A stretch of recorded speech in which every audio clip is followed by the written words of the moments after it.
A dog truly is man's best friend. They bring happiness and joy to our lives. And some people even report liking dogs more than they like people. According to Maslow's hierarchy of needs, a sense of belonging is the third most fundamental need for human survival. That is, to have a companion or a sense of closeness to someone or something.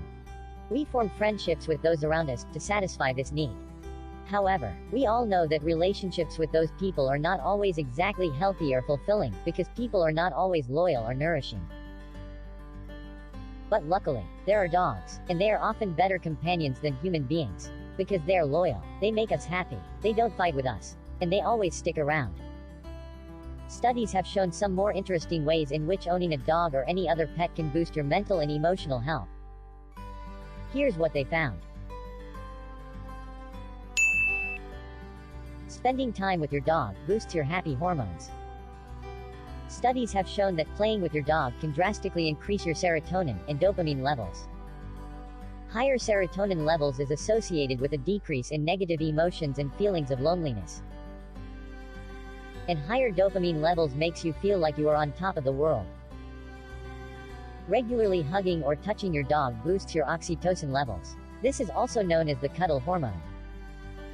Higher oxytocin levels are associated with feelings of intimacy, trust, and social connectedness, thus satisfying this fundamental need for survival. Having a pet prevents loneliness, especially for people who find themselves isolated due to changing circumstances in their lives. For example, when you move abroad, or to a new country, you will probably feel very isolated for a while. I remember when my friends first went to college in another country. The first thing most of them did was to get a dog or a cat.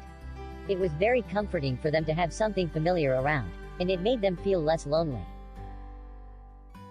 Old people are especially prone to become extremely lonely, especially when they are widowed. A dog is often the best gift that you can give to an old person. Because dogs are perfect companions for a lonely elderly person, they also keep their owners physically active, which boosts serotonin levels and decreases the possibility of medical problems. A dog will always protect you and keep you safe, especially if you live in a country with a high crime rate. They are a great source of protection for elderly people, who are especially vulnerable, and can't protect themselves. Thus, having a dog satisfies our second most fundamental need, of safety and security. Interacting with your dog can have therapeutic value. Have you ever heard of animal-assisted therapy? This involves using animals for treating mental health problems. Yes, it is a legitimate therapeutic technique. Take a look at this brief video of Vital People, Pacific Animal Therapy Society. It's been proven that stroking a dog or cat can lower one's blood pressure and ease the stresses of the day. It's a theory that Pacific Animal Therapy Society can lower one's blood pressure and ease the stresses of the day. It's a theory that Pacific Animal Therapy Society certainly believes in. Here's V. Cooper. You're a pretty cat, yes. Once a month, the residents at Rest Haven Lodge have a visit from volunteers at PATS, Pacific Animal Therapy Society, and their four-legged furry friends. I think she's looking for another scratch. There's over 370 volunteers all over the island, right from Campbell River right down here, and the odd one too in Vancouver. We have over 90 hospitals, nursing homes. She pulls this all the time at home. It's unconditional affection that means so much. A lot of residents that can't talk, as soon as they see the dog, they become more animated, and maybe they don't verbalize so much, but you'll see the hands going out to pet them and the smiles. So many. I want to tell you a story that one of my psychology lecturers told us in college that fits very well with this.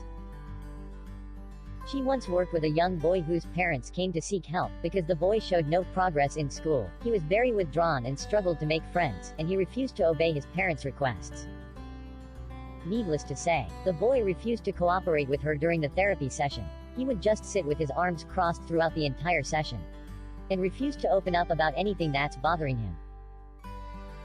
By the second session, the therapist realized that she is not going to get this boy to talk soon enough, and that this whole attempt is just going to waste his parents' money. So, she called her dog, Max, and she asked the boy, Why don't you take Max for a walk? Then you two can go sit by the riverside and you can tell Max anything you want to. So Max and the boy sat there for about half an hour. And the therapist watched the boy talk to Max while keeping his arm around him. And then, they got up and came back, and the boy was in a completely different mood state. About a week later, the boy's parents called the therapist to inform her that he is a completely different person. He focused more on his schoolwork. He made new friends, and he also became more obedient. But he had one condition. His parents had to get him a dog too. I hope that this video made you smile in some way.